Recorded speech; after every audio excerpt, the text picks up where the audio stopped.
presented by IAMAI India Technologies, powered by Pando Corporation, brought to you by Grey Orange, and supported by LSE. We would like to thank our registration partner Mappa India, CX partner Zendex, session partner ShipLight, silver partner Fretrons, knowledge partner Supply Chain Labs, and industry partner PhD Chamber of Commerce and Industry. My name is Sriraj Deshmukh and I will be your host for this session. We are now moving on to the next session, outsourcing the role of technology as an enabler. I would like to introduce you to the moderator of this session, Mr. Nitin Jayakrishnan, who is the founder and CEO at Pando Corporation. And next, I would like to welcome the panelist, Mr. R. Dinesh, who is the managing director at TVS Logi-Tech. I would now request Mr. Nitin to take over from here and kickstart the fireside chat. Hey, thank you, Dinesh. Wonderful to be here with both a friend and I read the book Sultan of Supply Chain as well. So good to be here with you, Dinesh. Thank you, Nitin, and likewise from my side. So Yeah. good to be. I thought we should just quickly start off with an introduction of TVS Supply Chain Solutions. I think it's also sort of a harbinger of sort of the outsourcing conversation in India. So maybe a quick overview of the business, and we'll start with that. Thank you. TVS supply chain, I would say, was born more as a initial thought process of trying to bring new technology or new logistics side of it.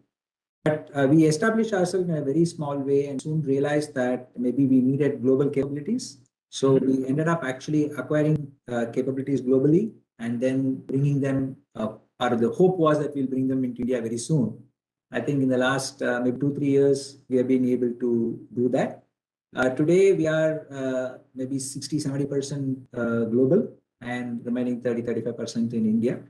And I would say an integrated supply chain player rather than just a warehouse or a transportation or a freight forwarding player. Got it. This what you likely put as acquiring capabilities is both a case study in sort of Indian founders going global, as well as in sort of a case study of an acquisition spree that's worked really well for the TVS logistics and for the outsourcing industry globally. I wanted to sort of start off the discussion, Dinesh, with a couple of questions around how the outsourcing evolution in the last 10 years has panned out and what we have in store for the next 10 to 15 years, right? And one of the big questions for me has always been, what percentage of the overall logistics ecosystem is the headroom for, and what's that market that we are addressing, right? And then of course we can talk about specific industries and how that will pan out. Yeah, actually, it's a very interesting point, and I think at least in the last couple of years, I spent a lot of time in analyzing a little bit of data to understand the difference between what I would call the developed markets and the developing markets. And actually, if you look at, and just to give you differentiation also, maybe US, for example, is the highest developed market in terms of outsourcing of the entire supply chain, while UK, I think, is maybe or UK, Europe would be the more higher in terms of what I call as the after production supply chain, right? Meaning the aftermarket side or the sales side. But just to give you an idea of some numbers, if I look at India, we are speaking approximately about, say, 220 billion as the total size, out of which the 3PL, or what we call as fully integrated outsourced supply chain, would be less than about 10 to 12 billion. Yeah. So if you really look at that kind of a gap, maybe 5-7% of the total market is outsourced, as against maybe a comparable in UK, where I would say it's about 75 to 80% outsourced. Yeah. And that's a norm right across the board, whether it's sectors or players. I think both the 3PL, 4PL players who are in the logistics companies who are in the market, as well as the service providers and the users, take that for granted. So that's a big headroom, and not just true in India. It's also true in most developing markets in Asia. Yeah, fascinating, right? What you're essentially saying is that from a 10 to 20% range that you see in Asia today to a 75% range in Europe to North America, there is a more than 6 times, 7 times the sort of growth that you would see over the course of the next few years. I just want to sort of draw a contrast to this, right? You see two types of or two schools of thought that are in the market, right?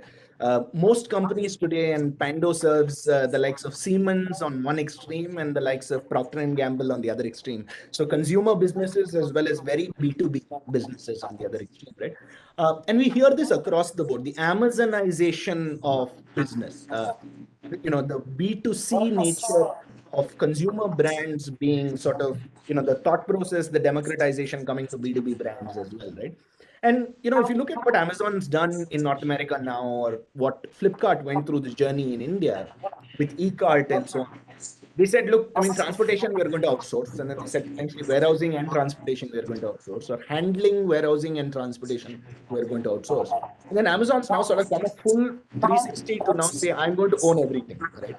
And if you look at the history of even Indian manufacturers, for example, earlier the thought process was, I will own everything. And then we went through waves of outsourcing.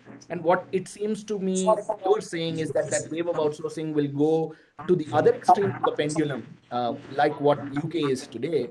But is there a swing back of the pendulum in the case of Amazon and the likes? Actually, it's very again fascinating question, because I call this the curse of the consultants, right? So what typically happens is you have every 10 years cycle where people say, if you outsource, you're actually saving money. And then after 10 years, somebody comes in and says, oh, but if you actually insource, because you're large enough to insource now, so you insource it, actually you will save money. So, I call that the cycle of change, which actually goes back and forth. Yeah. But having said that, I think the outsourcing really is depending on three things. First is the scale of your own business, or the ability to optimize using your own scale. And secondly, I think you used a very correct word. I would call this the platformization of business, right?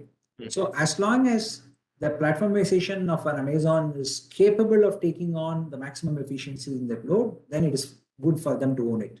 Correct. But where I don't have that scale, where I don't have that, so to say, optimization capability, and 90% of the time, even the Amazons of this world will tell you that maybe 50% of their market coverage, they can optimize on their own. And in the remaining 50%, they will ride piggyback with others because they can't really optimize either the transportation or the delivery.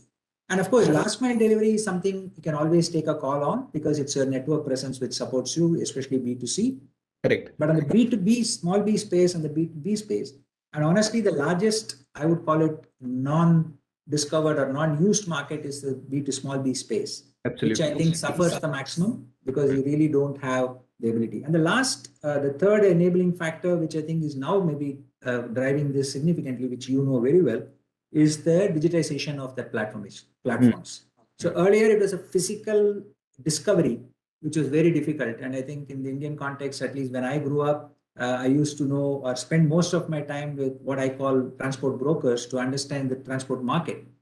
Today, the digitization actually gives the ability for a service provider or for a user to have that direct connect to the user. Yeah, fascinating.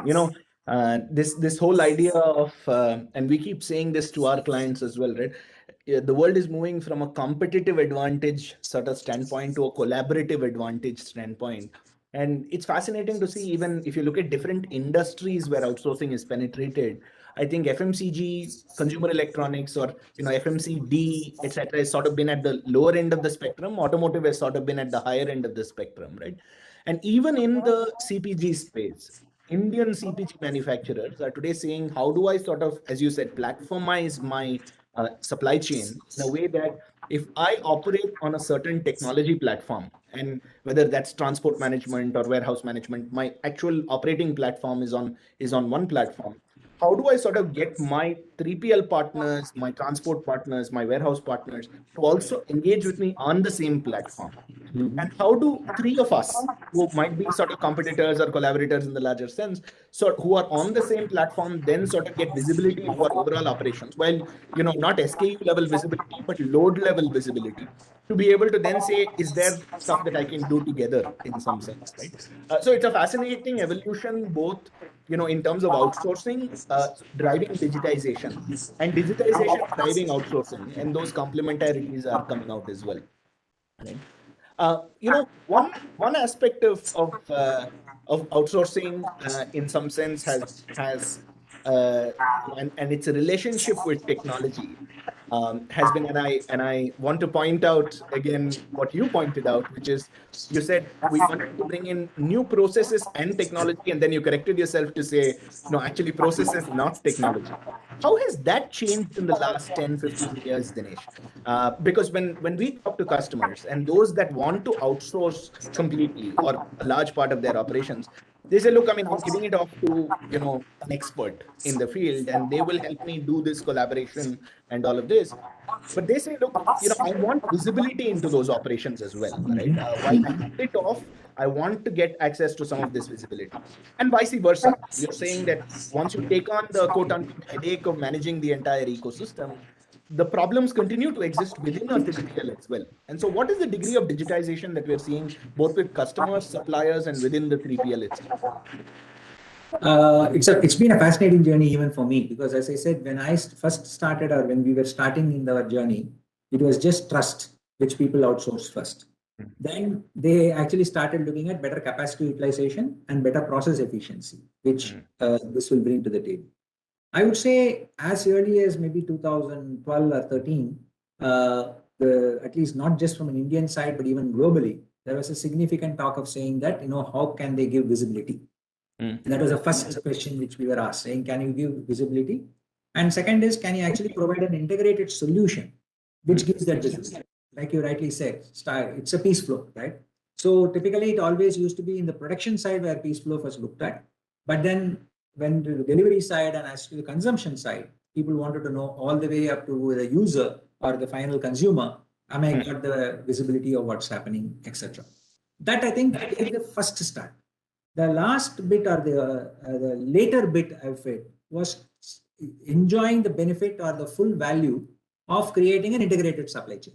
So just to give you an idea, the total cost calculation, 90% of the time, most customers, and I always call that as, you have to reach high enough in the organization for you to be able to win a business. Because if you are talking with the transport provider or the transport contractor, he is not going to be interested to outsource everything. So as you go every level higher, and today maybe the CEO level is what looks at the supply chain, then you definitely distinguish yourself or differentiate yourself only based on your ability to provide the visibility to the right technology. Got it. Fascinating, right? And the other sort of angle to this, and I'm sure you've seen this evolution in your journey as well, how supply chain as a function has slowly sort of climbed the ladder into the board as well, right? Earlier, even with larger organizations, it was seen as a cost center. It was seen as something that was a necessary evil to deal with. Sales and marketing were the more fancy things to do, and manufacturing was the core. And logistics was sort of an extension of all of this, right? Has with more attention coming into logistics and supply chain, both from a cost standpoint, I think diesel rates and the pandemic have played a role in that, but also from a service level and a consumption standpoint, right? And so a sort of margin standpoint, has that played a role positively in outsourcing, or is that more increased attention meaning that companies in turn want to hold back and hold that as a core competency in terms of their overall supply chain? I have to tell you this joke. So when we were talking about, setting up this business, and in 2000, I had gone to one of a very senior executive and told them that, this is a business in itself. Yeah. So he actually looked at me and he said, oh, really? Do you think there is any potential in this business? That was a statement he actually asked me. And I said, no, it's a huge market, out of 100,000 crores. And then I was thinking to myself, and he's a very good, capable person, but he never thought of supply chain as being a center or a focus, where you have to have that process. But things have changed dramatically. Like you rightly said, today supply chain is looked at the CEO level, and this is right across companies. And the reason you said is two things. One, I would say that availability factor has made a big differentiation from the consumption side, and also even from a production side, because today nobody wants inventory to be carried unnecessarily. Plus, the second big change which has happened as to why this is embracing of what I would call visibility and supply chain as a focus is the differentiation is lacking unless you are able to make that available. And that's why sometimes people think, oh, I can't outsource everything. But really then the differentiation is just not on product and service, but also on the quality of delivery. That I think makes it sense. So these three factors have kind of created this perfect marriage or perfect storm. And I think the pandemic and and in fact in India, I have to mention GST was a big game changer, because without that, India was not a single market, right? So it was like the 19 markets or 20 markets, and decisions were made more on tax reasons rather than in supply chain efficiency reasons. So it's a big step forward. from what I have seen in the past. And that big step took maybe 5-6 years happening. But in the last 2 years, I would say literally it's kind of taken, I would say, priority status in terms of focus across all boards. Yeah, fascinating. And, policy, as you rightly pointed out, plays a big role in sort of even the attention that this gets and the degree of this thing. And in turn, sort of, I think inflation and the diesel prices push policy to in turn give it that degree of focus, right?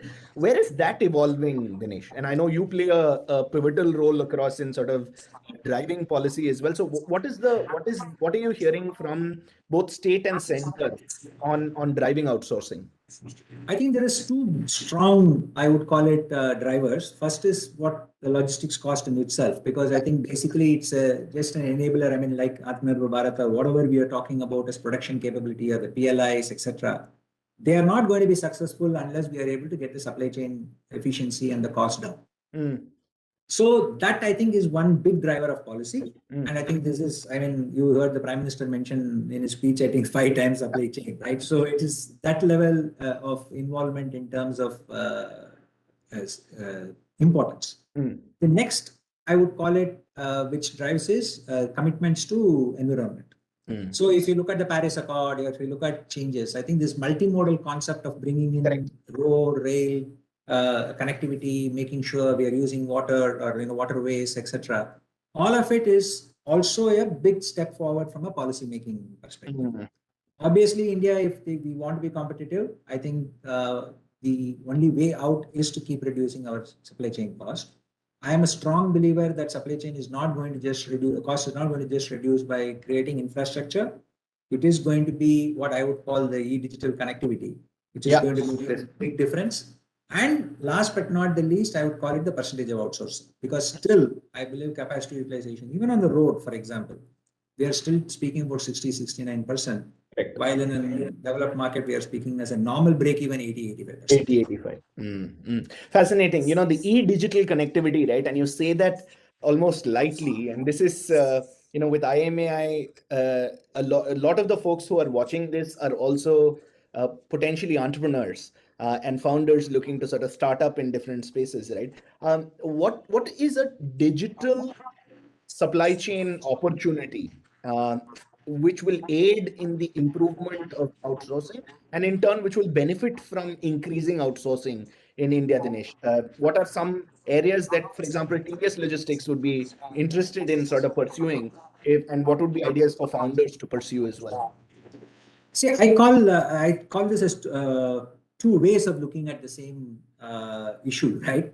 One is from an internal perspective, so I call it the entrepreneur, and one is from an external perspective, which is entrepreneur, right? So, I mean, you can approach this from both sides of the spectrum. So, if, for example, I'm a supply chain player or a logistics player, then I am really looking at it saying, how can I create that wow factor in terms of my technology solution? And in a way, the ePOD or the digital connectivity is something which I take for granted today. Yeah. But having said that, I mean, including you, I think have found beautiful ways of slicing and dicing the market to come in and say, can I do better in one aspect of it so that I differentiate myself from somebody else? So I think you use the right word. It's competition, meaning you compete, but you also work together. And this cohabitation of an entrepreneur coming with a technology solution to a service provider, I think definitely, I mean, at least in our case, we have already worked with 6 entrepreneurs who have provided both technology solutions, and I would call it technical solutions for integration. The third aspect of it is the platformization also lends itself to networking capability. I think the problem I see in the most thought processes, they think technology is going to replace a physical process. No, the physical process still has to go on. The technology not just enables, but enhances the efficiency of the physical process. Correct. As long as that input is borne in mind by any entrepreneur, and he or she partners with either a good service provider or a user, and I call that the anchor customer approach or the anchor user approach, then I think there's a great opportunities available. And I would make one more comment. I think people tend to look at optimization as being just a solution. but we shouldn't forget that scale and optimization go together. So either you buy scale or you partner scale. That's how I would look at it. Fascinating. What's the and this is a question from someone in the audience as well. For anybody who's pitching outsourcing to a potential customer, for whom, let's say, logistics cost as a percentage of revenue is in the 8-10%. So it's significant enough for it to be a board level priority or a CEO level priority, right? What's the pitch for outsourcing? What are the top 3 things that why something considered core should be outsourced, like logistics? I think while we may use all fancy jargon, finally everything boils down to cost, right?